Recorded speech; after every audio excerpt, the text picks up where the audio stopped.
Le Rex, ça peut être conduit soit avant un vol, soit pendant le vol ou après le vol. C'est faire part de son expérience par rapport à un événement, même qui peut apparaître anodin, mais qui nous a interpellés et dont il apparaît souhaitable de faire profiter la communauté pilote. Il faut vraiment utiliser cet outil Rex FFA comme un moyen d'animer le club. C'est primordial pour moi, ça peut sauver des vies. L'ADN de Rex FFA, c'est la communauté. Rex FFA, c'est très simple.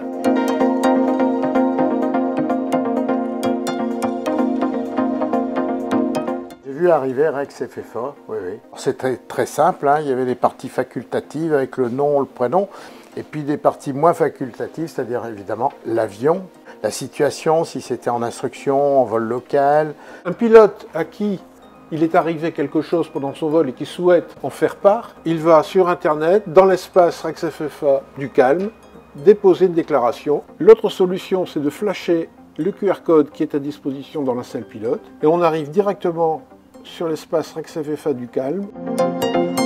Il faut savoir que c'est traité en interne. Si on veut garder l'anonymat, il y a le respect de l'anonymat. C'est toujours dans le but de la culture juste. On ne recherche pas forcément à détecter un écart et à le sanctionner, mais vraiment au contraire de tirer un enseignement d'un écart qui a pu être commis ou d'un vol où on a vécu une expérience particulière. Rex FFA est fait pour partager les expériences. Qu'elles soient bonnes ou mauvaises, positives ou négatives, toute expérience permet de partager avec les autres ce qu'on appelle le retour d'expérience. Sans préjugés, sans a priori, et c'est comme ça que ça fonctionne.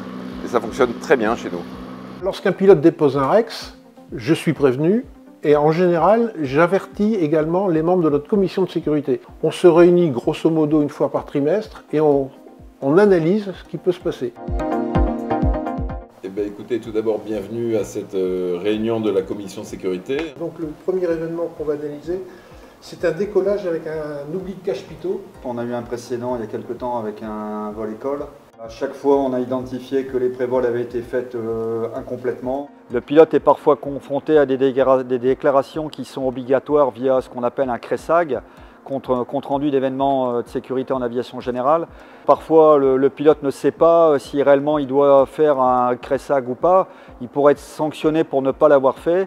Il relate cet événement et c'est à charge ensuite du responsable sécurité du club, du chef pilote et je dirais voilà, du staff à éventuellement diffuser le CRESAG auprès de l'autorité. Donc ça va décharger le pilote de cette action qui parfois peut lui apparaître compliquée justement. L'intérêt de rentrer dans Rex FFA, c'est justement de soulager le pilote, non seulement sur la simple formalisation de son événement, mais de le soulager également d'un point de vue réglementaire.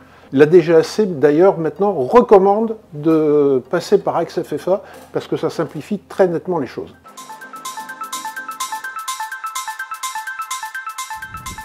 Suite à des rétex, auparavant on utilisait une simple goupille pour obturer la prise de pression dynamique. Elle n'était pas obturée totalement, ce qui a conduit à 2 décollages avec un badin qui était actif avant la rotation.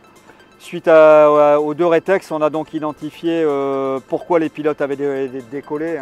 Il y avait bien sûr l'oubli du cache-pitot qui avait été repéré, mais c'est surtout que ça nous a conduit à changer et acheter un équipement je dirais ad hoc et qui obture cette fois totalement la prise dynamique pour effectivement conduire à un arrêt décollage en cas d'oubli du cache-pitot.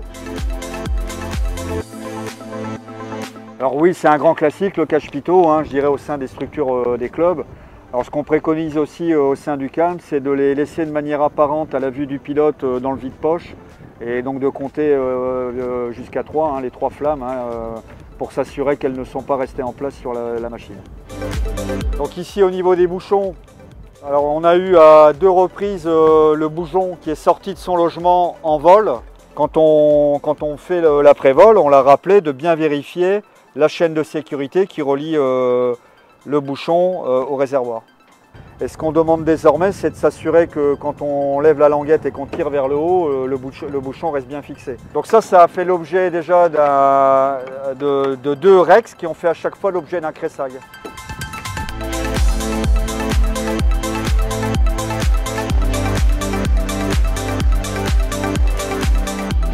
Depuis que nous sommes passés à Rex, nous avons déjà dans notre base de données plus de 250 événement.